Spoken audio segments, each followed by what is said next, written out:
And welcome to Co-op Guild. We got the crew here. So got Derek from Kansas Studios and Barrett from Meet Me at the Table, who's rocking out to the Next music. song's over. There's like a 5-second delay, I guess. Yeah, there's a bit of delay. Yep. Steve's got awesome dance music for his you should just play that at a club, all on repeat, and you can Need just some dance around. Welcome everybody. See lots of friends here today. So see Successful Geek, Tim's here, Matt's here, Kim's here. Welcome, Chris, Yogi. We're gonna miss Jess is here. I think Matt. Yeah, lots of friends. And yes, Matt, I saw that by the way, I added loot into the boss battler. So there's I think it's currently set to 10% chance. There's a 10% chance by joining the boss battle that you'll find a random loot, and you will automatically use it right away and give you a small bonus. This is it'll be, I think there's 4 things you can find right now, but we'll add more and more as we go, so you can find just random bonuses. But yeah. Your game sucks, Steve. It does suck. I'm having fun with it. This is like, surprise, loot now. So, but yeah. So, by the way, if your first time joining, you don't know what I'm talking about. If you join us live, we do have a boss battler where you can type !battle and you can work together to try to take down a monthly boss. So, it's fun. So cool. But we're not here to talk about that. We're here to talk about board game topics. So, there's been a lot of excitement around Elder Scrolls from Chip Theory Games. And that's what got me thinking about this topic. Because one thing they were showing was how big their box compares to Gloomhaven. And Gloomhaven is not a small box. So, yeah. No. I've got a couple. Yeah, I've got some quite large board game boxes around here as well. And so I think that would be really fun to talk about is bigger better type of question, right? The pros and cons to having big board game boxes. And big board game collections take up a lot of space. And so yeah, that's what we're going to dive in today, so. Good morning, David says. Love the theme today. Very timely for me and my backlog of big games. Yeah, there's a lot of big games coming. So. Yes. All right, dive in. Okay. I like boxes. You like what? I like boxes. I like your shirt. You like my shirt? This is my shirt. Capybara. Let's see. Is that the one that Dan got you? Yes. I think so. Yeah. Is the capybara on the back? I don't think there's anything on the back. Oh, I thought there was awesome a picture of a shirt, capybara on it. Okay.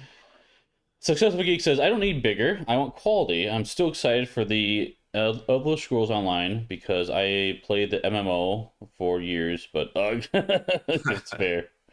Okay, yeah, let's talk about that a little bit. So, there's a lot of really big boxes and a lot of content, and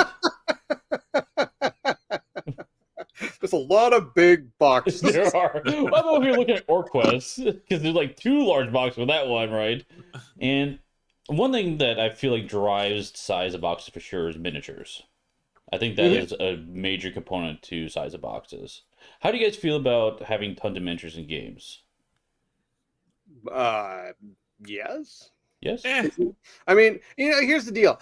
I've heard this. We've kind of touched on this a long time ago. I don't remember. But I like miniatures in my games. But like you said, sometimes that takes up premium spot where a game could be. So I mean, do you want more games, or do you want more bling for your game, which should be miniatures and acrylic tokens and these kind of things, right? Or are you okay with the cardboard components that are in the box and maybe a little thing that signifies the enemy or something, like use a coin or a die to signify the enemy? If it doesn't add any value to the game, then it's not necessary. You don't want miniatures at all. I would prefer tokens, or what Chip Theory Game does, to be honest. But to me, you never want to see a miniature again. I didn't say that. Yes, you did.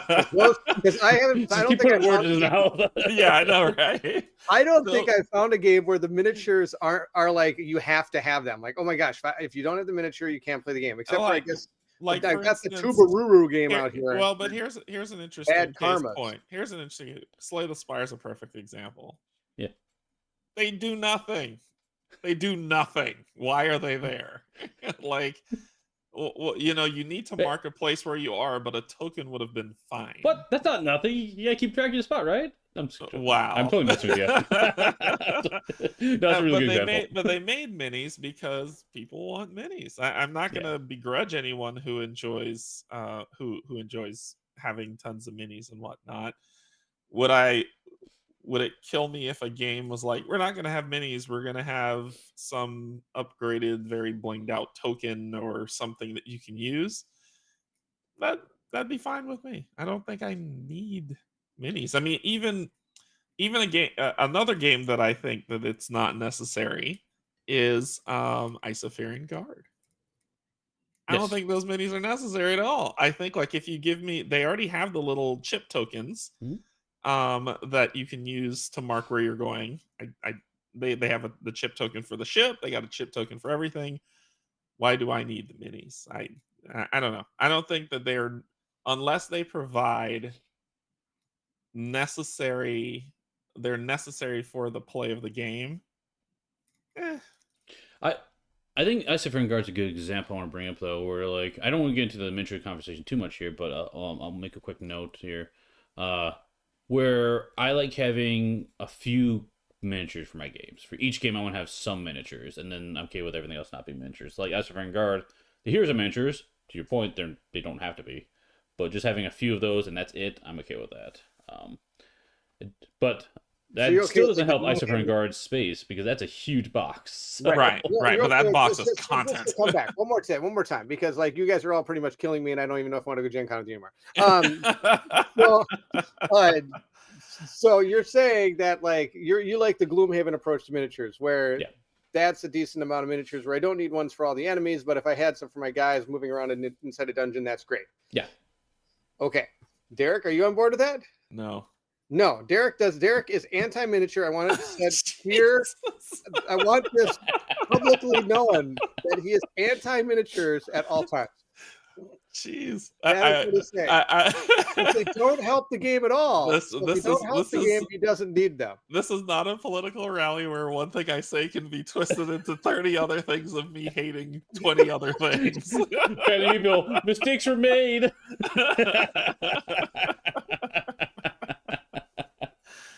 Okay, but yes, I would say Isofarian Guard is a huge box. I think they do a good job of I think that one of the hardest parts about delivering games like Isofarian Guard is they have to have all that stuff. Do they? And they have to get it to you.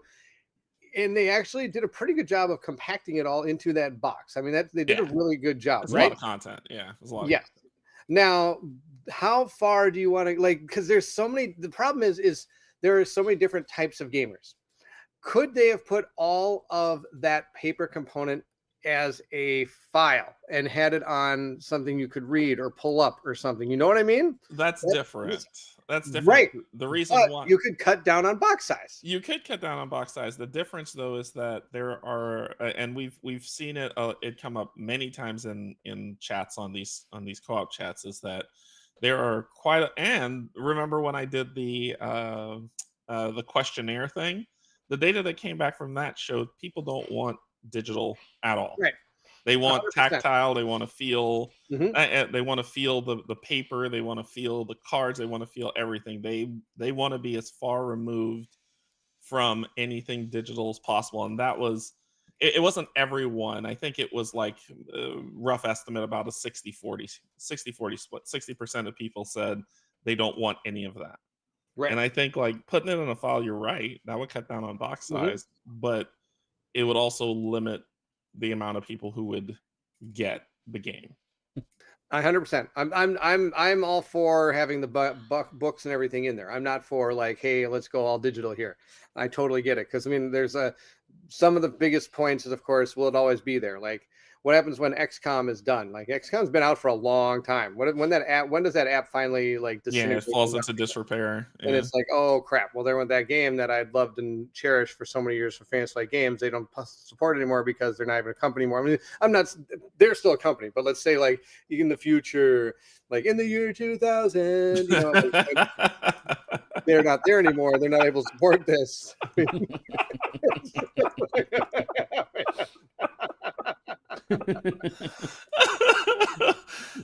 Barrett, you're awesome. So yes, but we're not okay. So Steve, if I remember right, you're talking about box size.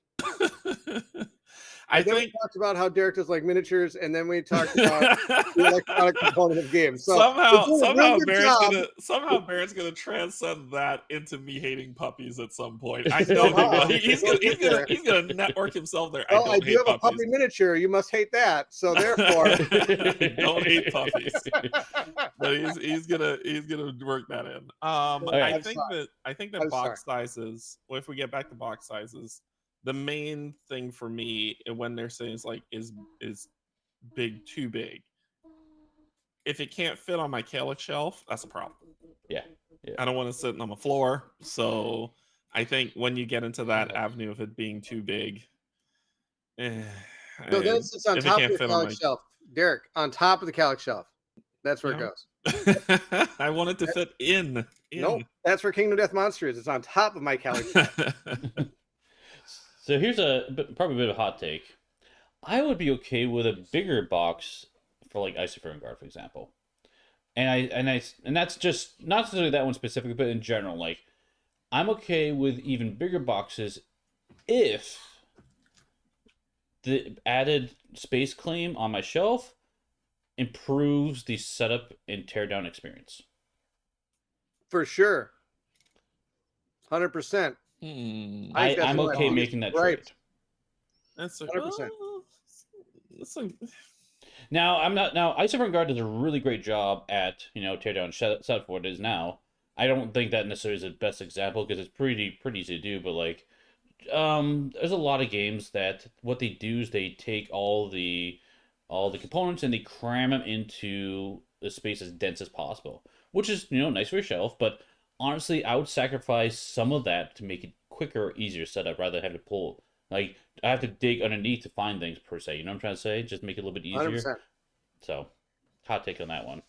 I don't think there's not very many games I own that have great setup and teardown because of, I'm wondering if it's because they didn't want to deal with that or like they say like, oh, it's super easy. No, it's not. No, it's not. You have it's just all in bags. Nope, that's terrible. I mean, no offense, but I've set up Mr. President twice. That is like brutal. Oh my gosh, it's like brutal. An hour. It's an hour. Talk about needing a way of setting things up. That game is brutal. So, and other games similar to that. Like, I have to admit, when I was doing my Madara playthroughs for a while there, I was afraid to take it off the table because I was like, this thing's a beast to put back in and take out. And that's before I got the fun and fancy. Was it the fancy but functional insert? Yeah. Once I got his insert, all of a sudden it just became a breeze. I was taking out the token box. I was taking out the cards. I was taking out each of my characters had their own thing. You know what I mean? So as soon as you get to that point, when you come to I'm almost starting to value inserts more than games. Bringing them to the table. I don't know if anybody remembers the old Madara insert. Oh, there wasn't one. It was just everything on the box. There was. No. There was a Madara insert. I bought the original game had an insert. I thought it was no. I had to buy one. Sorry, I thought you were saying everything was just thrown in the box. Yeah. Madara was rough. What? Madara was rough. No, you're right. The original Kingdom Death was also the same. They had an insert. No, they didn't. They had nothing in there. Nothing was going to hold anything for poo. It was terrible, right? Yes, I would have if like for my Dawn of Madness I just did, right? That has like one like thick box in the middle that has like all the stuff in it. I'm like, really? You put all the cubes, all those tokens, all in this like one box area. Yeah, I agree with you. I agree with you in terms of setup. I don't know. I'm when what comes to mind for me, and the reason why I'm like him and Han on it is Marvel Legendary. It's a big I mean, if you get it fit in one box, it's a big box game. It's set up as a mother, but it definitely it's definitely something that could hit the table very frequently. I don't know. I guess I'll agree with you on that. I'll agree with you. Tim has got it on the head. Tim nailed on the head. Print your own box insert. The box ones that come from the box are sucky. If only I had a 3D printer that I can afford to do that. I don't have a 3D printer either because I'd probably like break it. But if I did have a 3D printer, then I would probably do that correct. Oh, Cynthia is one of my pet peeves you mentioned here. Mage Nate Ultimate, serious box full of air and doesn't fit on this shelf. Yeah. You should see Colin's insert. It's out of control. He like bought that like $500 insert from like, I don't know, like Siberia or something. And it like took forever to get here. We got here, had to glue it all together and everything. But oh my gosh, that thing's out of control. Like he let me borrow it to my playthrough. And I was like, I'm afraid to touch this insert. I feel like it's worth more than I am. It's bonkers. Yeah. But I would sacrifice space for an insert.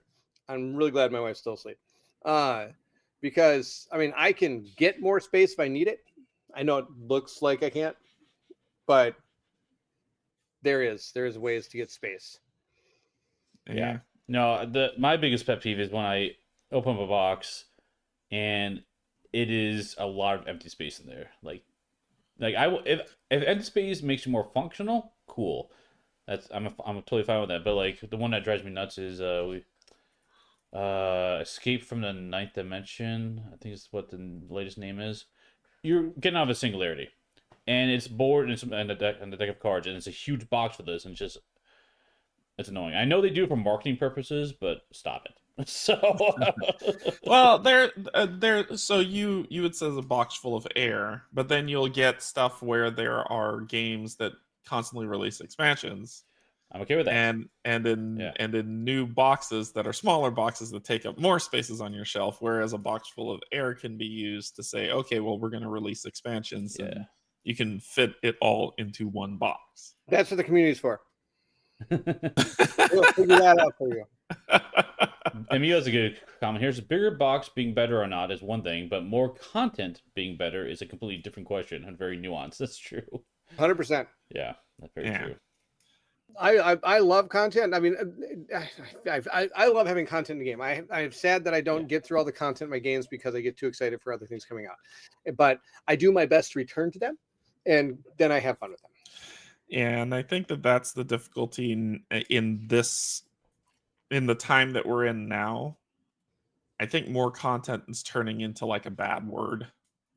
Where okay, if your campaign, I've seen a lot of people say if I see a campaign that says 100+ hours of gameplay, they pass on it because they're like, I don't have time to do that. Yeah, that's what they're saying. They don't have time to play that anymore. There's too many games out there. We're inundated with crowdfunding and with all the board games that are around that people can't get to everything. So now it sounds like the word campaign is going to start dwindling down, maybe, and it'll be to those one-shot games that people are playing, or fast to play games that are playing moving forward. There is still a market for campaign games, but I don't think it's as big as it used to be. Because did I ever tell you my story?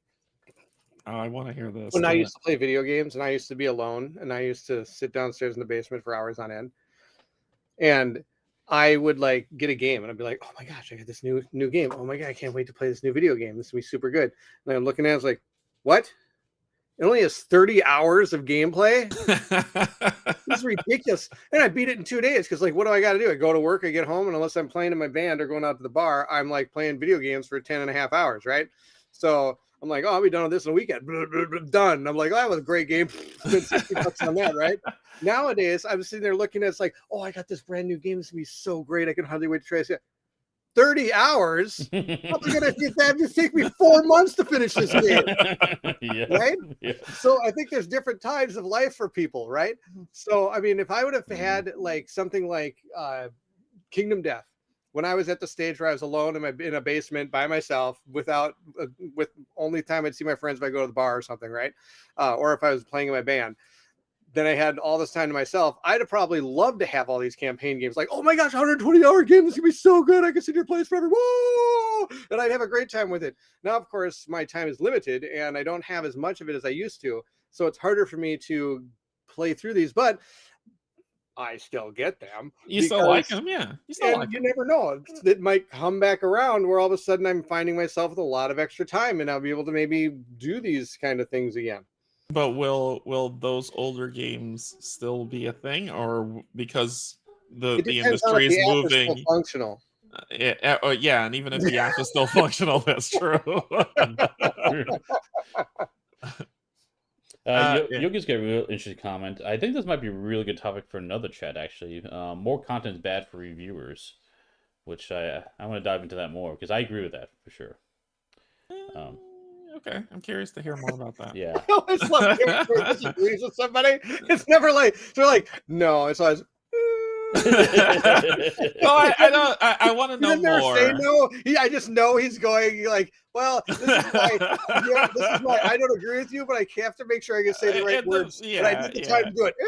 Well, it's for another chat. And that's the curious thing where I'm like, I don't want to say anything, so my brain just does that noise so that I can pause and reread what they're saying. But it's just more.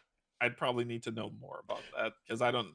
Depending on what type of reviewer you want to be, that's all. Retirement will be my backlog play. That's true. There also, I have to say that I'm also getting to the point where now that I have to believe it, I kind of am running out of space until my wife allows me to buy more. So I have found that I am starting to get to that point where the games I have, unless it actually does something super different now, I'm kind of getting to the point where not sure if I really need to keep that game anymore, and so it moves on. You know what I mean? Before I was still in that point where I'm collecting games, and there wasn't a moving on phase yet. So again, do I keep the big box that has, like, oh, hey, I'm not going to show it to you because it's on the floor, but Primal, for example, how many boxes did Primal have? A lot. So I mean, if I didn't think that game was going to last in my thing, that might be one you might want to get rid of. But yeah. I am in love with Primal. It's absolutely amazing. So it's not going anywhere. Yeah. And I played again multiple times. Anyway. We went way off the rails. I don't even know what I was talking about. So let's roll it back. So what was the we were talking about, so in terms of bigger is better. One of the things that it's bigger is better if you're able to help, if it's able to help you get it to the table. If it's just not, then is bigger better. It may be sorry, Steve, go ahead. No, I should change the topic a little bit. Go ahead. Okay. No, I would say like bigger. I would say it would be better if you get more quality content, like Emil said. If I'm getting more quality content and it presents itself as having a decent way to set up, then yeah, it could work. Yeah, Emil's a good point here. So I think that's true for both video and board games. The more content, the less attention each component element can get, which makes sense, right? You don't have so much time. Yeah. That's the risk of making more stuff, for sure. Now, highlight a comment from Jonathan up here. It says, I sadly haven't played Spirit Island since I added the new Kickstarter content. It no longer fits nicely, and the options are overwhelming. I use a randomizer, but then I have to locate it all. United is similar, right? And this is getting more to the point of away from an initial release, but like over time building up content. Like LCGs are very much like this as well. Yep. In fact, he mentioned, Jonathan, a little bit later, where is it here? LCGs don't bother him, but Spirit Island does. And I'm wondering if that is an organizational reason. Because cards are generally pretty easy to organize and manage because it's just cards, right? But when you get to Spirit Island, you got all this other stuff, right? All these boards and other components and everything. So, how do you guys feel about that? Well, first off, I said cars are easy to organize. I'm like, what? Yeah, cards are easy to organize too. You said cards. Cards. Yes. I do believe cards are easier to organize, but I have to admit, with all I think eventually, for me, I hit a breaking point. and I'm like, okay, I've got too many cards. I have no idea what to do with these. So then that's where I'm turned to something like Arkham Horror Deck Builder, or I turn to like Kate.com and she builds me a deck or something. Because Kate.com. Kate. I go to that website a lot. Where like sometimes, and that's just that particular thing. When it comes to, and that's just, no, I would say for LCGs, yes, I think eventually, and that's, I think we've talked about this before, like when is too much in an expansion too much? Like, okay, the base game, do I need all these expansions? Are they going to add to the game? Is it more content than I'll ever play? I would say yes. But I don't know. Sometimes you get your money's worth. Look at you guys in Cool Mini or not. Or not Cool Mini or not. I'm not, no, Marvel United. Yeah. Might as well call it Cool Mini or not. Might as well. But if you guys didn't get all the extra stuff, would you even still like Marvel United as much? Yes. Yeah. Well, to an extent, yes. Did you play that? If I had not enough, you're right. probably not. But if I had less, I'd be still okay with it. So, but was there ever too much? DC Superheroes Apparently not, United because you're super excited for season 3, so you don't have enough yet. Well, I think it's just we are more excited for the mechanics, right? Not because it's like, oh, here's more Marvel in your face. I think we're both more excited for the updated mechanics that are coming with this and the different various fights. I was waiting for Steve to go. Well, there's characters I want to. But yes, I think when we talked about it, last time, I think one of the things I said was they could slap any brand on there and I would still like it because the mechanics are so good. So I don't. Marvel's like a plus. If they didn't have Marvel, I don't think it would bother me. They should do it for Lord of the Rings. There you go. I'd play that. How many times can you get the ring to the place? Well, then I just have to play the LCG. You even have the ring. Yeah, that's me poking at Steve a little. What? Oh, I missed that. I set you up there. You like that, Derek? I spiked it. I spiked it right over the net. You know, like 80% of the game is not about bringing the ring. You know there that, it is. Right? There it is. Just saying. Oh my gosh, I'm so stealing that. Okay, so what was I gonna say? There was so adding. We got him, Derek. Adding more stuff in the big box. I think there is at some point a limiting return, and I think I'm gonna get back to Marvel Legendary Comedy because this one kind of sold it to me. I used to be like, oh, I want everything in one box. I am no longer of that mindset. I want bigger. I don't care what bigger boxes, but I want them broken up a little bit. I say that because Marvel Legendary, I have it in 5-6 boxes currently. Yeah, it's a lot of content. But it's cards and it's heavy and it's dense. Yeah. I have carried all those boxes with me at one time, and it is ridiculously heavy and awkward, like just size wise and everything, and heavy. And at that point, I would prefer it to be broken up, right? At that stage. So I think there is a comfort level when it comes to weight and size as well that does play in the factor here.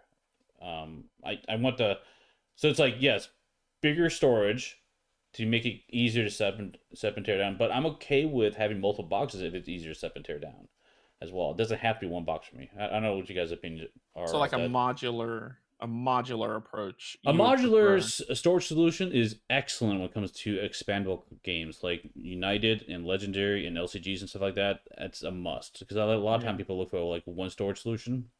Actually, Ashes, perfect example. Like I struggle a little bit with organizing those games just because I know more content's coming, and I struggle with like, do I figure a storage solution now when I know it's gonna be outgrown soon or eventually, right? And I have to redo it again. I don't know. Yeah, no, you're right. You're right. Another one that goes on that list is Aeon's End. I mean, Greg talked about it. Aeon's End is just. It's a lot of stuff.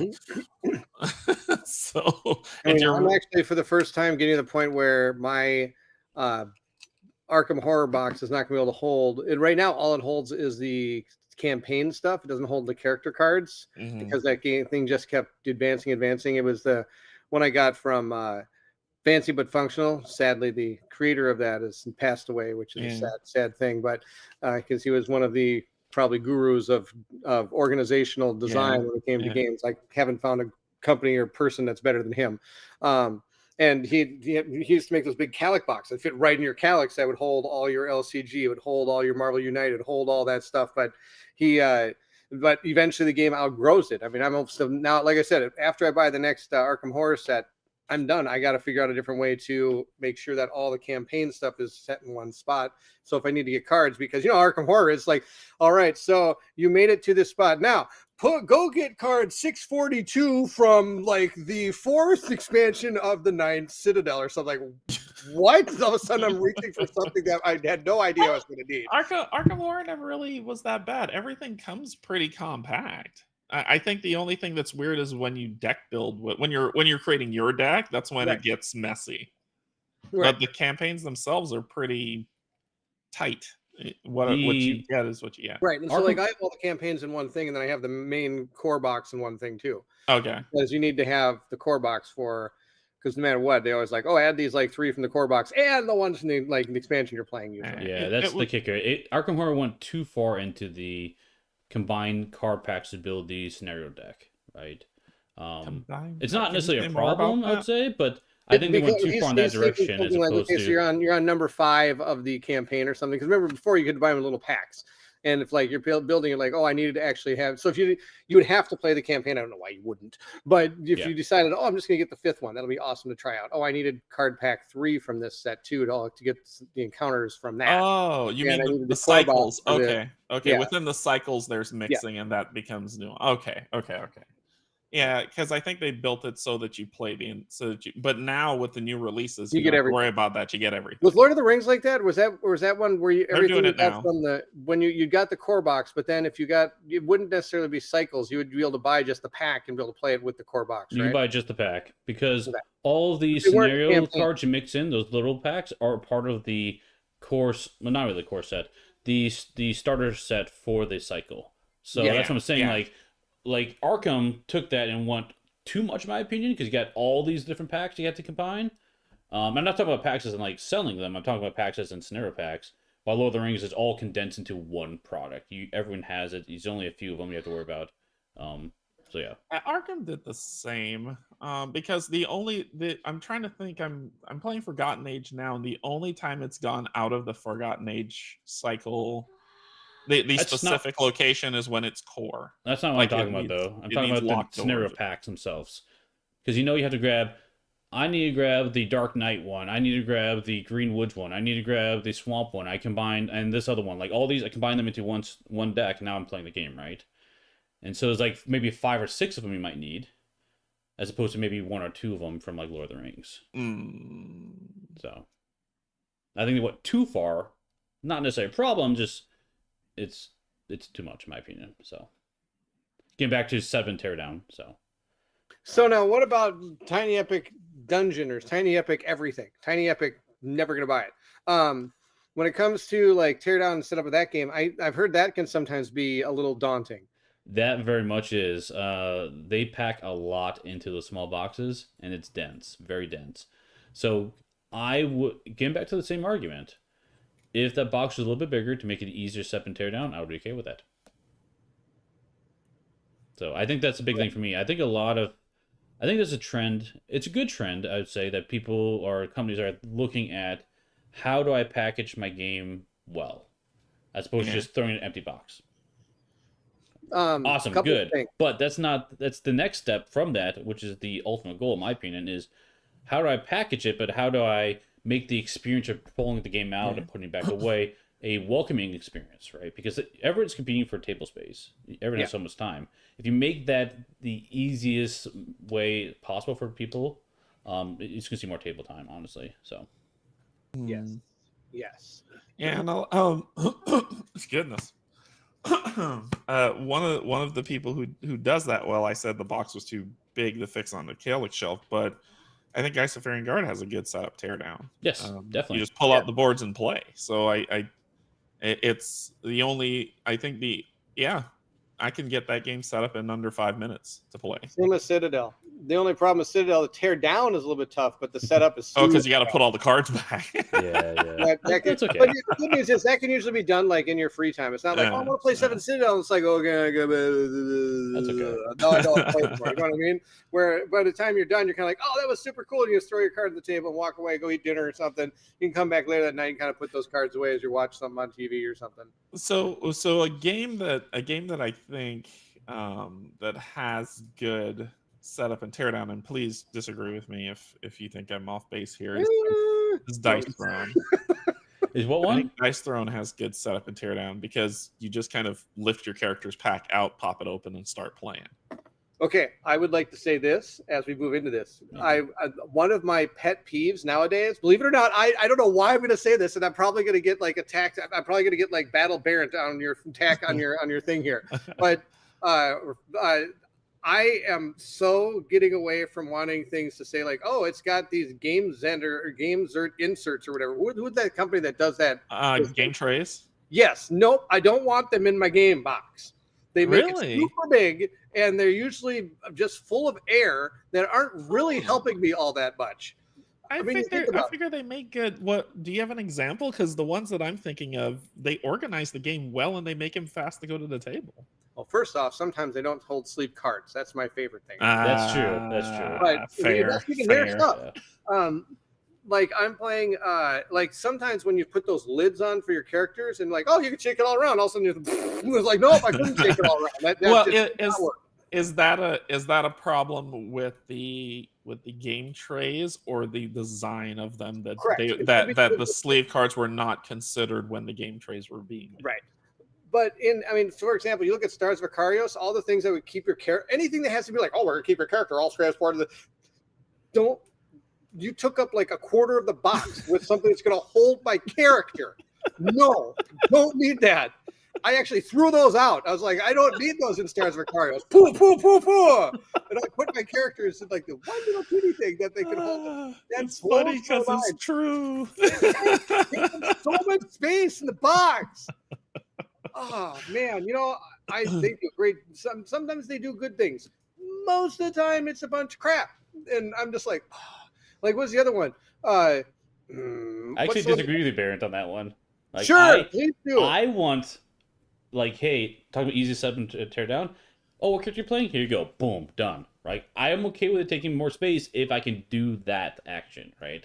Yes, I like that. The problem is, like, it's just so much more space in that box, and I'm okay with that. It's not helping me. I'm okay with that, but it's okay as long as it provides, as Steve alluded to earlier, faster setup teardown for me. Yeah, that's what they say it does. But the designers do need to allot for people who sleeve cards in their gamer trays that they do. Right. But I think by and large they've been pretty good in terms of setup teardown. Chris says they may have been getting better, and I think they probably are getting better. But when I first were starting to put things in boxes, I was like, my gosh, what was that one that we played? That's true. Oh my gosh, it was like a dungeon crawler that had like multiple levels that you'd walk around on. The game trade? Yeah, Legend of Drunagor. Like half that box was game trade that could hold stuff, and then you would be able to also use it as like levels in the game. Oh my gosh, that was a pain in the butt, man. So I felt like I was playing Tetris when I had to put that game. Oh my gosh, it was so bad. So again, great intentions, and like they said, it's probably getting better. Like I'm playing Harakiri. Oh my gosh, I'm gonna get so attacked for that one right now, and they have the game trace things in there. They need to go back to the drawing board. Not helping one bit. It holds sleeve cards, that's great. But then they give you like one big row of like, here's you can put all your cards. I'm like, with no like dividers. What? I guess we'll get through these cards so I find the one I want. Okay. I mean, here's something I wish more games would do. Marvel Legendary does this, and I keep them because I use them in other games. Foam blocks. If you're gonna have a well for cards, give me foam blocks. Because I actually use those in my 7 Citadel one. I cut them in triangles and put them in the back of the things that hold the cards up. Absolutely, super useful. More companies need to do that. So, Yeah. All right. No, don't get me wrong. Harakiri, I'm having an absolute blast with. I don't know if you saw my videos, but they're awesome. I love them. I said everything wrong, but they're still really, it's a really fun game. And I was hoping these game trace things would help me get things to the table. And they helped me get the characters to the table. Don't get me wrong. It does. Great. Got them to the table. I think I could have gotten to the table just as fast without them because it really just all it did was kind of like Isofarian Guard. It held like 3 cards and 2 cubes or 4 cubes in there. I'm like, I could have probably either wrote down on a piece of paper where my cubes went and just bloop, bloop, bloop, bloop, bloop. I didn't need that. Those foam blocks cost 1 penny. That's too expensive for these companies to pay. The interesting thing is, I wonder.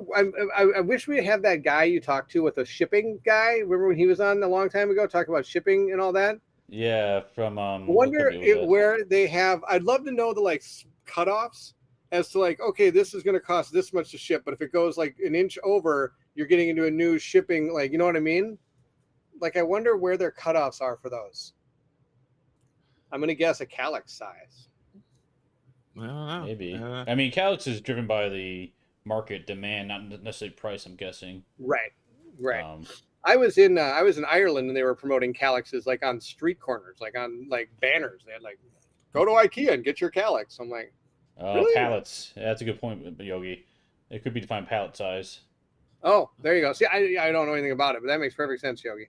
Mm-hmm. So you kind of wonder where, like, so like, I know that the companies are trying to get it to the smallest box possible with everything they can get out the door to the cheapest shipping possible, because I mean that's just the name of the game. Right. I mean that's their own game they're playing. They don't they play how can I ship it cheapest game. Do we affect that though? I guess my question would be, well, no, I'm saying like if the community says, hey, we want our games to be faster at a table and we're not going to back any games that aren't, then that affects design, that affects all that other stuff. Like when someone's making a game, they then have to keep that in mind. Is that true, or is that a false yes and no? statement? Nope, that's a double statement. Because yes, it is true. It's super important, but it's important to me when it comes to the game that I'm like, oh, I'm going to play this game. I'm going to put it on the table. Okay, it's taking a while to get to the table. I'm not going to have time to play it tonight. That's fine. But like, again, I'm going to say, I have no problem setting up Mr. President. It's the biggest thing to put on the planet, right? I'm playing it when I get it to the table, right? It's going to be that game suffers from a lot of things that work against a really good game, right? But you'd still have no problems. Like, oh my gosh, but once you set it up, you can't take it down until you're done. Because you put so Derek much is work. doing a playthrough. Like, we're gonna do this playthrough together. Well, I never got the darn game to the table, and I was like, I'm so sorry, Derek. I didn't get it. I mean, actually, no, I lied. I got it to the table, and it was all set up and ready to go, and I never had time to film it, so I had to pull it. And I was like, I just spent an hour and some minutes putting this game on the table, and I got to pull it because I was doing other games too. Because they only have one table to play games on, right? So when it comes to this, if the game is super exciting to play, I think tear down and setup sometimes kind of you're willing to accept more. There you go. I'm willing to accept the pain. Where if it's a game where I'm like, I'll play this game, but it's going to take me some time to set up. I don't know, is it really worth it? Kind of thing. That's where you have to decide. Yeah. And then, so if you had a faster way of setting up a game that you're not super excited about, I think then that's when this kind of stuff helps. Yeah. There's Greg leads into the crux of the conversation, whereas where do storage solutions like the Trove chest come into play, necessary to save space, or just collector's items? Steve, I assume that this conversation was spurred by the Elder Scrolls Betrayal of the Second Era box and unboxing that they did, where Too Many Bones is a stupidly big, heavy box, but they were able to fit that width space into this, which means there's a lot of content and a lot of game that you'll be getting when it delivers. I think Trove chest, the Trove chest itself, I've seen it from afar. I've never owned it. And, I did.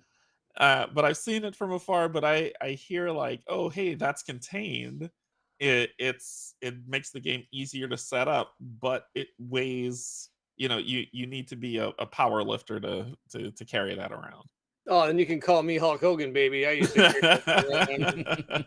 I did carry it around. I brought it upstairs, brought it downstairs, and I went and had surgery on my hernia. No, I'm kidding. So we say things like, well, we want all our content centralized. Mhm. And then we also stack on top of that, well, we want it to be easy to set up. The Trove chest gives you that, but then we still complain because it's too heavy. All right. So is there a happy Okay, path? dude, when That's you're what I getting to mentioned 100 about. pounds, when you're getting to a game to 100 pounds, we gotta start calling it, man. That's true, but no, that's where I get back to the comment I said earlier. I would prefer instead of the trove chest breaking that thing up, a couple Yeah, boxes. that's what It's Steve's easy to saying. manage, easy to store and transport. Because think about like even like, hey, I want to bring it to my friend's house, right? Now I have to like fold down the seat or something to put this box in or something. I don't know. But if I have two have the same content in a couple of boxes, I have more options on how I want to carry that or transport that. You know what I'm trying to say? So like I think there is a yes, bigger boxes are fine, but at some point there's too big, and you having multiple boxes is the better option, in my opinion. All right. All right. And Cynthia's one says she's sitting here trying to decide a game to play. Setup is definitely a consideration, and one reason I play the same game over and over. Absolutely. So yeah, I mean, Well, Steve, you're not wrong. There's definitely heavy merit to what you're saying. well, I'd Robin also has argue good- just from a experience standpoint, when you're looking at these giant boxes, normally those boxes, like something that's really tall and deep, means you got a lot of things stacked on top. If Yeah. like the rule books on, let's say most of the time this is not the case, Yeah. but just an example point. Let's say organizational wise, the rulebook has to be on the bottom. Maybe I just want to see the rulebook for some reason. I need to look something up. I have to go through all that stuff to get to it. If I had a not as tall or as deep as box, it's a lot easier to get to it, right? So I think that's where it comes down to like bigger boxes are great if it's giving you better septic teardown experience, but also like not necessarily making it easier for people to access stuff, right? So you don't have to dig down deep is a benefit as well. So Yeah. 2%. I'd say 2% of my unboxings, the instruction booklet is not on top. yeah, almost all of them are on top. So bad Everywhere. example. I'm just talking point, right? But no, there are times where it's buried under the punch boards. Sure. And if you watch my unboxings, you're going to see how fast I get to that instruction booklet because that's the basis of all my unboxings. Super secret trick of Barrett meet me at the table extravaganza when it comes to his unboxings. He knows a little bit about the game, but when he opens that top lid, if the instruction booklet's not there, oh, he's digging for it. Oh, I got some punch boards here. Well, look at those. Oh, here's the instruction book. I'm going to read through this. And then I'll go to start, and I will actually sit down for about the next half hour and look through the instruction booklet. Yeah. Well, before I continue my unboxing, because I want to be able to explain and at least get a small grasp of how the game is going to be functioning when I'm showing the different mechanics of it, showing the different contents of the game, instead of just going like, well, here's a card, and then you got a dice. I'm going to guess you roll this at some time. I mean, Yeah. I'm sorry, that was a side reference that came up for me. Where there will be no dice used in this phase. Every time I see that now, that's no what comes dice to in mind. space. Okay, there's another topic I want to cover. I know we're getting let long What's here, up? but there's another topic I want to ask about is self space when it comes to big boxes. Like in the sense that, are you more or less likely to keep a game that has a bigger box on your shelf? Like, No. is that a factor for you? Yes. Say that another way. Are Sorry. Are you more or less likely Okay. to keep a game on your shelf if it has a big box? Like it takes Would up a lot you of space, rather right? have that big box on your shelf or two boxes that could take its place? Not necessarily that, but like I've got this game that's a huge box. It's well organized, stuff like that. That takes up so much space on my shelf. But I could also have maybe 2 or 3 other games in its space. Like, does that play a factor for you when like trying to figure out what to keep in your collection? Mm-hmm. Yes, it does. And how do you make that determination, Barrett? Again, space. Orc no longer is in my collection. Areas Renaissance is no longer in my collection because those games were absolutely monstrously huge, had a lot of content for them, and they really weren't going to be doing something for me when it came to gameplay wise or mechanic wise that I don't have in something else already. And so that was yeah. Thanks. So those 2 games leaving my shelf has given me the ability to put something like Dawn of Madness, 7th Citadel, and Harakari onto my shelf. Now, if I would have gotten rid of something like, I don't know, But like, you know, this game's not cutting it. First off, this game is always cutting it. By the way, I'm never going to get rid of this. But this game's not cutting it. Not sure losing this shelf space is going to help me too much when it comes to putting games on my shelf, right? So, yeah.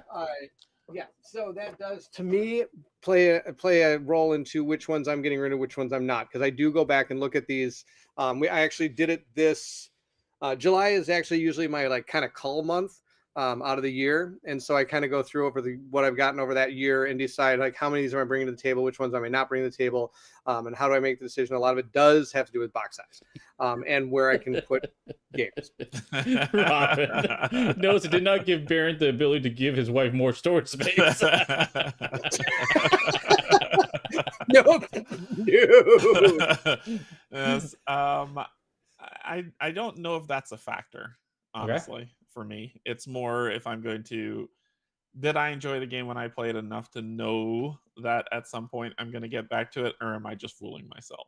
I think that's and so when this is the reason why I limited myself to the calyxes that I have. If I can't fit all my games on there, it's time to cull, which means I'm taking in more than I'm playing. So therefore, I need to be honest with myself and cycle stuff out. Do you realize though that once you get to season 4 of Marvel United, you're not going to have any more room on your calyx at all? That's a falsity right there, my friend. The reason why is because for Marvel United, I fit all my minis into 2 boxes, well organized, and everything else is tape decks that are. Let me see if I can show you all that. Oh, that's what that is? Yeah. That's pretty awesome. That is Marvel United and paints. So that's amazing. I'm pretty proud of you. I need to move this back. There we go. That's okay. It's good. I think that's right. Move to the left a little bit more. So, let me ask you. So now, just a heads up. Okay, so Derek, I know where you're coming from. I think that's great. I actually do the same thing you do, but I should say that I start with the bigger boxes first when it comes to getting rid of them. Mm-hmm. Because like there's probably a lot here. Like I still got some games that I probably are not gonna like. I've still got Elder Sign. I don't know. I don't think I've took that thing down in like 6 years. Yeah, right? I would have called that long time right. ago. But it's so small. It's not a game that's making a priority to come down. Because again, I don't have a lot of time. So like when it comes to trying to come to a call month, I don't get as much done as I want to. But so I prioritize the bigger games to get rid of as opposed to the smaller ones. Robin. Did you hear it? If it doesn't fit in my designated space, it's time to weed out. Not buy more shelves. What? Not buy more shelves? Oh, that's a good one for not for Barrett, but for Steve. I'm more interested in because we've talked about this kind of setup teardown. We've talked about making sure that stuff can fit in one box, but Sword and Sorcery are none of those. It fits in one box. No, it does not. Yeah. Not all the content, unless I have like 6 boxes. Yeah, unless you Tom Vasseled it and just dumped it all in one box. Yeah, no, that's one that I'm waiting for the next content to come out, and I'm gonna look at reorganizing that. That's a pain in the butt for sure. Yeah, like setup and teardown on that thing is nuts. It is. It's a pain in the butt. Yeah, and it definitely affects Steam play for sure. Yeah. So, but I want to ask you a question, Derek. Then talking about your big box versus little box things. Let's say you had 2 games, or maybe say 3 games, A, B, and C, and you like them all equally. So you can keep, but game A takes up twice as much space as B and C. Would you want to have more games on your shelf, or less games on your shelf with a bigger box because it's better organized? You know what I'm trying to say? Sword and Sorcery all in one box. Good Lord. Does that fit on your Calyx shelf? No. It fits on my shelf. It doesn't fit on Calyx shelf. I have the same thing for Street Master. Let's see, it's got all my tokens right there. Yeah. I like all my coins and my stuff over on this side. Yep, like you're gonna get a full tour. Got my miniatures up on top, the smaller ones that fit in there. Wouldn't it be great to get rid of those and use tokens? It opens up and inside it's got all my instruction booklets, all my game components, all my boxes, all my cards. And my cards are all in these little super stacker here so they're not flying around. See? This is mine. Eat it. One box. Robin would like to file a grievance. We'll save a lot of breath carrying it around. Oh, so good. So Steve, to your question, I like all three games equally. Yeah. I would probably. I'm getting at, do you want game variety, like multiple games, or are you rather have easier presentation, setup and tear down, stuff like that? Dungeon crawler or bust. 50-50 on that. It's a tough. I don't know how I'd answer that question either. There's a thing about that as we're talking through this. 50-50 because I like variety. I don't want to keep playing the same game over and over because when I put it away for a while, when I come back, it's that refresh feeling, right? Sure. I like Zest fully clean. Well, you're not fully clean. Unless your Zest fully clean. We've just carbon dated ourselves there, Baron. So I still think one of my favorite commercial I ever saw was when Craig Ironhead Hayward was promoting the Zest body wash. Oh my gosh, that was so good. That's back when Luffy's were like not really a thing. Nobody knew what these words. So like he's like, oh, I got the Zest body wash, the greatest thing for it. And also he holds up a Luffy and goes, but Ironhead, what's with this thing? Listen here. Go watch it. It's actually on YouTube. I know it's there. And it's free. I think it's more. I think it's more. I don't know. I think it's more just. I would probably go for the more variety in the end over a bigger box, because if I play a game a lot minus Gloom of Kilforth, I will probably be like, I want to play something else, and having more variety is like, okay, well, I've got two games that are just as good, just as enjoyable. Okay, well, I can cycle between those two instead of just having one. I'm actually a little bit on the other side. Like, it's pretty close to 50-50 for me, but I lean towards, I would probably like to have it easier to organize and clean up and set up and have less variety for that than having more options. Because I feel like for me, I would bring it to the table more if it was easier to table. You know what I'm trying to say? Would you, or let's say we say that right now for the 10th play. What about the 50th? What about the 100th? What about the 300th play? I tend to play games over and over and over again. As the only game? No, not the only game per se. Go ahead. I don't know what you're getting at.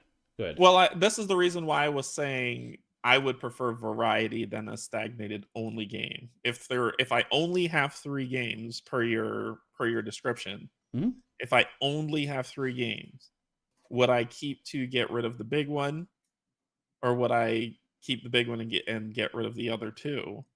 I would, because that's all I'm playing, that's all I will be playing. I would pick the variety over the one, because I want that kind of. I don't want to play the same game 900 times if it's not Gloom and Kilfor. So that's why I tend to gravitate towards games with a lot of internal variety. Yeah, modular games. I can choose, and Jonathan made this comment. He wants to organize Spirit Island, which definitely do, because that actually made a huge factor for me. Once I had Spirit Island organized, it sees a lot more play for sure. But like for that game, there's tons of options on Spirits, and I play the game I don't know how many times now, and I still will always play it. Like, it hasn't changed my desire to do so, right? Right, but once again, you're going outside the scope of your question, right? No. Because you would play it tons and tons of times. Yeah. But if it's the only game. Oh, no, it's not the only game I'm talking about. Just like, would you sacrifice space on your shelf for a game that's better organized versus having a little bit less so of experience and having more game options, is my question. It depends on how. Okay, so for me, I know now just because Derek has said Gloom of Kilforth, I'm just going to use it. I like Gloom of Kilforth, great game, but I played it enough. I'm good, right? So, and that's just my opinion. I'm not going after Derek. No, it's not for everybody. It's not for everybody. And I think it's a great game, lots of fun, but I need that replayability of not knowing what could come next. Where Gloom of Kilforth has a very I need a campaign. Let's just put it that. Put it that way. I need a campaign. If I'm gonna keep on playing a game, I need a campaign, or I need enough that's going to be different every time I play it that I'm going to keep coming back to it. For example, like this War of Mine. I could play that game many times and probably not get bored of it because there's so many different things that can happen in that game. Kingdom Death Monster is a campaign. But even then, I can teach this game to people over and over and have a fun time doing it, even if it's just showing the White Lion fight a lot, because there's such things can happen. There's so many fun and interesting things that can happen in just that one fight, right? So I would need something that keeps me coming back. For example, Ray, I just got on Dawn of Madness. It's on the shelf. Great game. Loved it. I'm going to be able to bring it back out again. But I don't know how many times I can play it, because when you play it, I would say you see about 2/3 maybe of a character's story, even though there's like 6 or 7 endings, but you probably see enough of the story to almost go ahead and see those last remaining endings. You know what I mean? Because you're going to see about 2/3 of the game getting to those endings. Does that make sense? Yeah, let me ask you kind of the same question, Baron, in a different way. Oh, What okay, if maybe you had to get rid of this War of Mine or Kingdom Death Monster? Like, would the size of the box or the storage that they take up play a factor for you in that situation? Absolutely not. It would be the game itself. Okay. Because I have an unlimited space that my wife doesn't know about yet. Unlimited space. It's called IKEA. It's called throwing my kids' toys out. There's more room. We have this problem with Legos at our house too. Yeah, it's fair. So, my wife's fighting a battle on 2 fronts. She's gonna lose this battle because last time I checked, we fight a war on 2 fronts, you don't win, right? Wait sitting here and she says lies.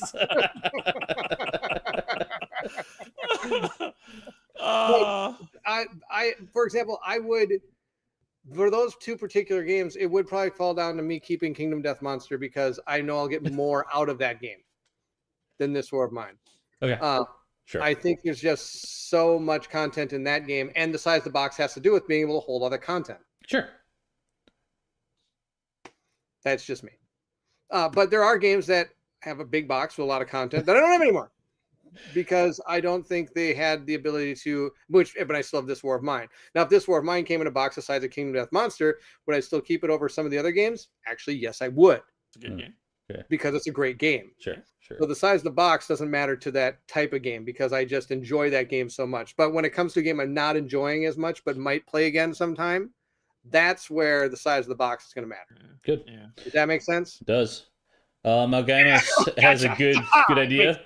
Board game bunkers. Bring them back. Board game bunker? Yeah. Instead of having Cold War bunker, shelter. Now we got a board game. Oh, that's pretty good. Oh, that is amazing. A lot of people would go missing. And just for the record, my wife will eventually win the war, I guarantee.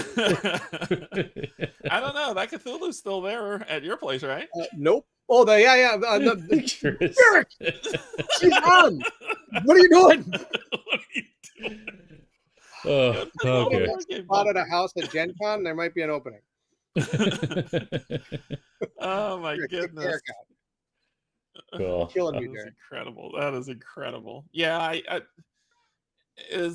guess the answer to the question of the stream is it's very it's very subjective. Mhm.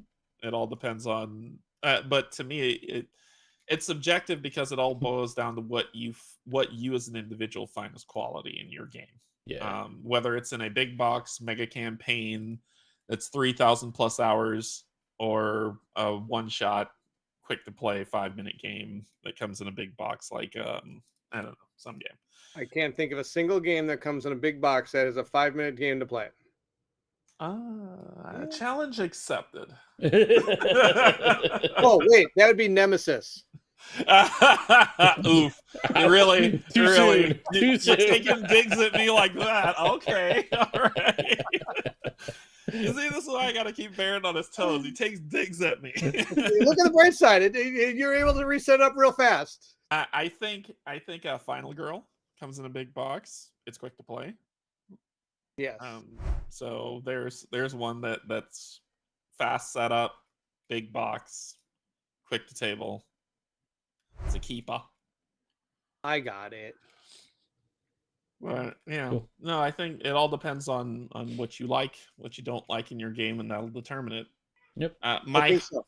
my hope, and I say hope because I haven't played the game, and no salt at all. I know I am not selected as one of the people who are getting review copies or preview copies of Elder Scrolls, but I'll get to try it out at Gen Con. But my hope is that this game is the game that finally lets me buy a Chip Theory game and say I'm keeping it.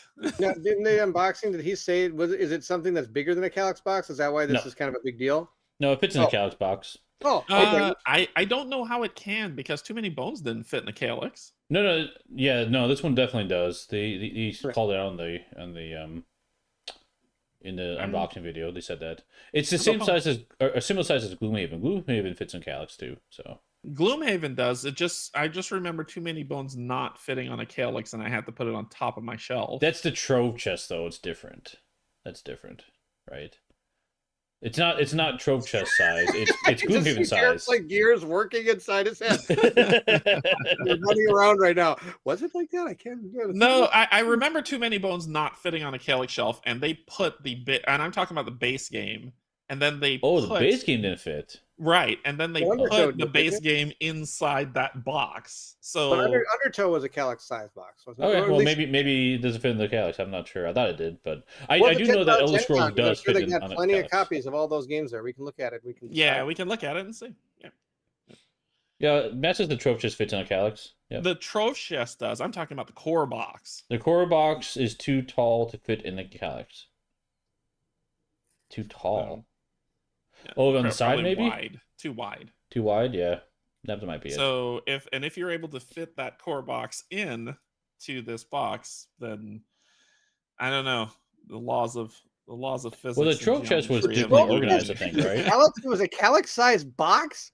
The trove Which chest one? is the Calyx. Really? Yeah, it Oh is. my gosh! Yeah. If there was like 100 pounds, how did it not break the Calyx? They probably put it at the bottom. It's the stabilizer Oh, for your gotcha. Calyx. That's right. It's the stabilizer for your Calyx so it doesn't tip over. That's right. Yeah, it's really heavy though. You're right. But Oh, it's the new smaller box that fit in there. That okay. All right. That makes sense. Yeah, everybody's saying that they resized. Well, I have to The remember that original was probably box. back when games were being made, and there wasn't people. The idea of a Calyx wasn't really the fundamental core of a board gamer at that time. right. I mean, think about it. Board games had a huge explosion. I'd say about 2000, like I would say like COVID. 2014 or whatever, when it came to trying to find storage spaces and things like that. And Yeah. I'm sure that's when they were designing their game, the first one, Too Many Bones. Hmm. I'd have to look at Kickstarter to figure out when I backed that game. But I mean, just remember back then your box size was like Monopoly. I mean, those were like the box sizes you were getting. You weren't getting these square Calyx sized boxes a lot of times for board games. And for us, our as a child, my board games were just kind of hastily thrown in boxes and thrown under the television. Right. And they had your insert wasn't there. There was no Like, insert. your The Monopoly money box for was Monopoly- ripped. Monopoly was just in the box. And then like for Payday in the box. And when you went to go play Battleship, you take it out and your like little pins are all over the box. And people like try to close up with that thing, and then you open it up and like they get stuck in the thing and it won't open because the stupid things are stuck in those like What was the name of that game where you push down on it and then you have to fit all the pieces in before time runs out or else it'll pop up and Just throw everything. Perfection or something. Yeah, I think it's perfection. Yeah. Yep. that- We have that's- that. We have that game. We still play it to this day. Really? We have that upstairs in our kids game chest. Oh, that's And amazing. plays it every once in a while. He'll pull it No, out, and then boom, and I pop up. brought it up because when you were describing how like you fit in the boxes and then the things just fly everywhere, that just came to That mind. came to your mind. That's pretty awesome. Matt. Back in my day, we chiseled boxes out of stone, made edges out of mud and hay. We carried our board games We both ways uphill. 2 Had to feet get of the game snow, store uphill both ways. and we were and we were thankful. That's right. I mean, we've come so far in board games. I mean, remember how big it's awkward those boxes were? But it had to do with the board, because that was back when you wouldn't do the four-fold board. It would just be a two-fold board, so it'd have to fit in the box and be a sideways box and be out of control. That's right. And then Hero Quest came out and changed the whole game. No. That didn't. It was Aliens. Aliens came out, changed the whole gaming. But I mean, actually, that was something we could have talked about at this time, was the size of board game boards. Sometimes those, I saw a comment flying through, I don't remember who said it, was talking about the Skyrim board and how that could have been a lot smaller, because that's out of control. I've definitely become an old curmudgeon now with those. If I see tiled board game boards, I am less likely to back that game. Put that crap in a book. Yeah, like Gloomhaven, where it's where they have 30 billion tiles that are yes. I was fair. Put that in a book. No. Put that in a book. Now you remind me of Dances with Wolves. You ever see that movie? Huh? Yeah. Oh my gosh, I've got that out. It's actually one of my memes I made on this thing. Was the Dances with Wolves one where he's writing something in his book, and the guy's over cooking and he farts and he goes, "Put that in your book."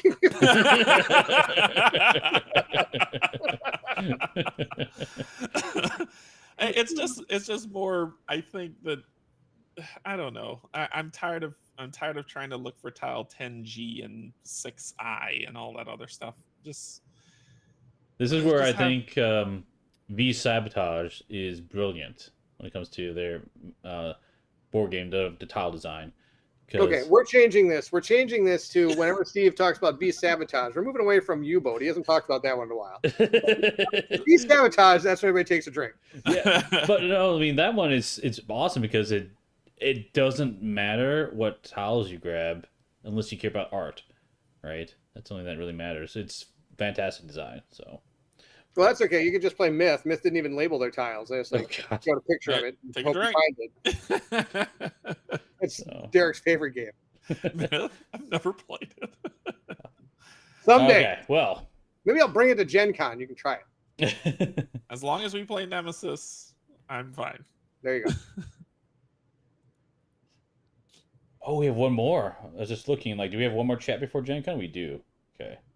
Just thinking that. Okay. Yeah, Gen Con's coming real quick here. And there's the Myth reference for the day, exactly. Take your shots. So I think we're at the end of this topic for today. So it's a fun one. I don't know. And I think if we look at the score, Barrett won. That was the way this one goes. Okay. You got 1 point? Man, that's rough. Yep, you got 0. Ooh. His game ended early. It's okay. Oh, you're singing with the best. You gotta be quicker than that. Let's see. So, Derek, what do you have coming up for your channel? Holy crap! I don't know. I don't know. I actually have Marvel Legendary on the table that I'm going to try to record at some point. Sweet. More recordings of Marvel Champions coming, and then I will play some game that probably another Marvel game, and seeing the theme there. No, I don't know. I don't know what I'll play next. I probably might break out Legacy EU and try it. It's on my shelf of opportunity. I've never played it. I haven't even read the rule book, but people say it's a lot of fun. So that might be my Tuesday game. Thursday may not happen for me playing something, and I'm awaiting the hero sheets to come in for Explore It so that I can continue my Clicks Madness campaign. Cool. What do you got coming, Bernd? Nothing. Yeah. We're doing a live stream on Tuesday since I happen to be out of country during your Gen Con talk. Colin and I are going to talk Gen Con on Tuesday, and kind of also going to do a Q&A and kind of what we've been up to and things that we've enjoyed this year, and also things that we're looking forward to this year. Kind of stream, an update stream, because we only have one before we go to Gen Con, and we've been away from our live streams for 2 months almost. So we thought, why would we play one round of Primal before we go? Why don't we do like a Q&A before Gen Con, come back, maybe talk a little Gen Con, then jump back into our campaign plays that we're going to play together. Sure. So we have one stream, we're doing that. I also do take July off from my channel to kind of give myself a chance to hang with the family a lot more in the evening, play games with them. Ridley and I are working on Final Fantasy VII Rebirth, the second one that on PlayStation 5. We've been playing that. It's awesome. Super fun to see my son into the Final Fantasy VII like I was when I was young. And I do have one game, though, I'm planning to record, and that is Fallen Lands, a post-apocalyptic board game. I'll be doing a playthrough of one of the scenarios for that. They have, in their second edition, they have campaign and scenario missions, as opposed to just like a solo beat the score thing. So I want to kind of show off one of those before Gen Con, so people are interested in picking it up because it's cool, super cool. Like, this is like my, what do you call it? Gloomy Killforth game, where it has like enough content that can keep me wanting to play it over and over again, even though it can technically be kind of the same type of game, because it's really just, it used to be just a point score, but now these the campaign and the scenarios, modes, and things like that, it really kind of, like there's an event deck about that thick just for like each of the different areas of the board, and there's 3 different areas you can go to, so it's like you'll almost never see the same type of thing, which is kind of cool. I like that. Anyway, only game I'm probably recording this July. That's just, again, because I like to give myself a month off to kind of regenerate, hang out with the family. It's a good month because it's the summer, so the kids are off school. We get to do a lot of fun things. And then I come back from Gen Con, usually re-energized and ready to play some big games in big boxes. I like big boxes, I cannot lie. And when another one comes and arrives, my wife looks at me and goes, no! She loves big boxes. She does, Derek. Huge. Derek, I believe we just saw there. I think my wife just died upstairs. Probably. What the hell just happened?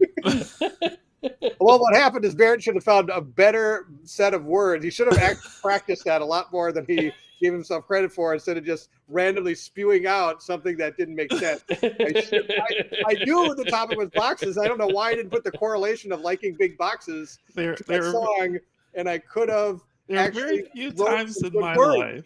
There are very few times in my life where I'm rendered speechless. 60% of that has been with Baron. Okay,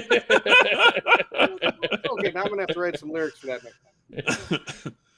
Oh boy, Steve, what do you got coming? Going to continue our Flame and Fang playthrough series with we're gonna go to chapter 3. You know, chapter 2 was a failure, but we're probably gonna replay it off stream real quick. But yeah, it's fine. Moving on to chapter 3 of that one. That'll be Monday, and then Wednesday, kind of floating around a couple different ideas what that could be. I'm working through OrcQuest right now to learn that one, so it might be OrcQuest Wednesday depending on our comfort level. The other one is I did take a look at Burgle Brothers 3, which is currently on Kickstarter. Yeah, it's Kickstarter. And that was an option to play as well. I might go, and the reason why I learned it, I played it a couple times actually, but I didn't cover it because I felt like the mod and the rules were a bit rougher than I would like, and I'm not sure about that type of coverage. So I'm going to reevaluate it in a couple of days here to go take a look to see if that has improved. It looks like it's okay to cover, and then I might try covering that one for you guys. But yeah, we'll see what happens. But it's either gonna be OrcQuest or Burgle Brothers 3 that I can make it work. So. You know, when you were saying, hey, you're seeing a trend with Marvel, I think it's because my body is ready for season 3 of Marvel United. Yeah. And I'm seeing, I'm not reading what people post. I'm just seeing these glimpses of people posting the pictures of their season 3 stuff, and I'm scrolling past it. So I'm like, I want to play that so bad. So when it comes in, y'all are going to get so sick of me playing Marvel United. But yeah, it'll be good. Yeah, Ryan played Burgle Bros 3 with me, and it's rough around the edges. So it's a fun. I say rough around the edges because it's early. You can tell like the real book is missing stuff and just the overall presentation. But like the game itself, I think will be good. So just want to be clear about that. I don't want to imply that the game is going to be bad based upon the roughness. Just it's early. Yeah, I didn't even know there was a 1 and 2. I've never heard of this game a day. Oh, well, it's a stealth game. That's why. Wow. It's basically Ocean's 11, the board game. So there you go. There you go.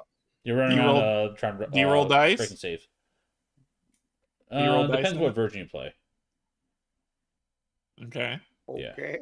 The third one you don't roll dice. Gotcha. So the first one you do, but it's not determined. It doesn't determine your success fail. Well, you don't fail by rolling poor in that game, I would say.